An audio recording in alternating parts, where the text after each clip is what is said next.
আসসালামু আলাইকুম viewers, welcome back to my channel.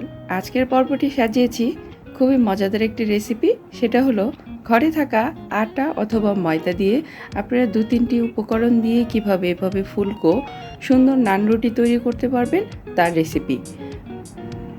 আশা করি আমার এই নান রুটির রেসিপিটি আপনাদের অনেক ভালো লাগবে।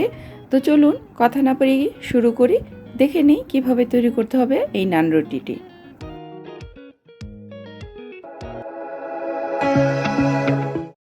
তেই আমরা একটা মিক্সিং বলের মধ্যে 3 কাপ পরিমাণ আটা অথবা ময়দা নিয়ে নিব।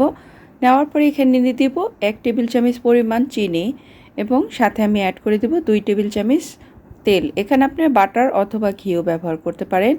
আরেকটি মূল উপাদান হচ্ছে এখানে আমি 1 টেবিল চামচ পরিমাণ ইস্টটাকে দিয়ে দিব। আর ইস্টটা এটার রুটিটাকে ফুলতে সাহায্য করে। তো এখন আমি এখানে মিশিয়ে দেব 1 কাপ পরিমাণ গরম দুধ, মানে খুব বেশি গরম না, এটা একটু আঙ্গুলের হয় সেরকম গরম দুধ। এই দুধটাকে দিয়ে আমি পুরো মিশ্রণটাকে খুব ভালো করে মথে নেব এবং স্বাদ অনুপাতে লবণও আমি এটার সাথে দিয়ে দিব। এইভাবে আমরা আটাটাকে খুব ভালো করে মাখিয়ে নেব যাতে কোনো লাম্পস না থাকে এবং স্মুথ একটা ব্যাটার আমরা তৈরি করব। তো এইভাবে আমি মাখতে মাখতে দেখুন পুরো আমার 1 কাপ এবং আরও 2 টেবিল চামচের মতো দুধ আমার লেগেছে।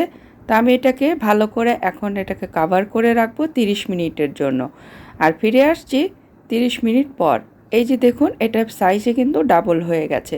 এখন আমি এটার ভিতর থেকে বাতাসগুলো বের করে দিয়ে ভালো করে মথে নেব আবার একটু, ঠিক এইভাবে। এখন আমি বোর্ডের মধ্যে এখানে একটু ময়দা ছিটিয়ে নিচ্ছি এবং এটাকে ভালো করে প্রেস ডাউন করে আমি একটু এটাকে মথে নিচ্ছি। এখন আমরা এটাকে বলের শেপ দিয়ে নিব যে আমরা কয়টা রুটি করব। তো এখানে আমি 3 কাপ ময়দাতে আমার 6টি করেছি, আপনি এটা বেশিও কম হতে পারে। এখন এটাকে দেখুন টেনে টেনে একটু বলের শেপ করে নিতে হবে। এই নান রুটির ক্ষেত্রে কিন্তু এই জিনিসটা আপনারা করবেন, তাহলে রুটিগুলো খুব ফুলকো হবে।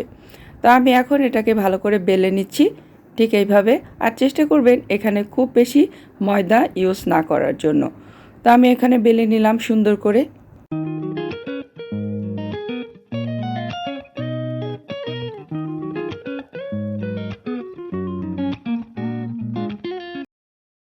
রুটিগুলো আমার বেলা হয়ে গেলে আমি ফ্রাই প্যানটা ভালো করে গরম করে নেব, যেটা আমি সেঁকবো।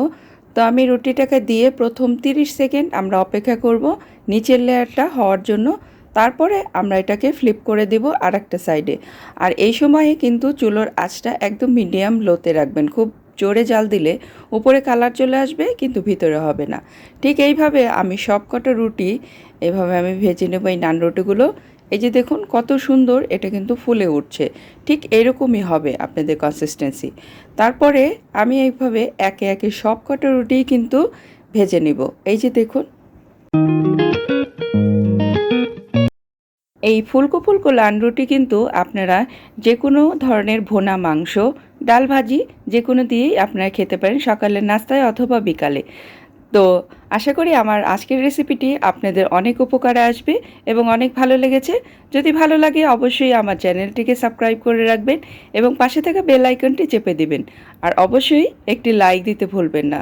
তো আজকের জন্য এখানেই বিদায় নিচ্ছি। সবাই অনেক ভালো থাকবেন, আমার জন্য দোয়া করবেন। আল্লাহ হাফেজ।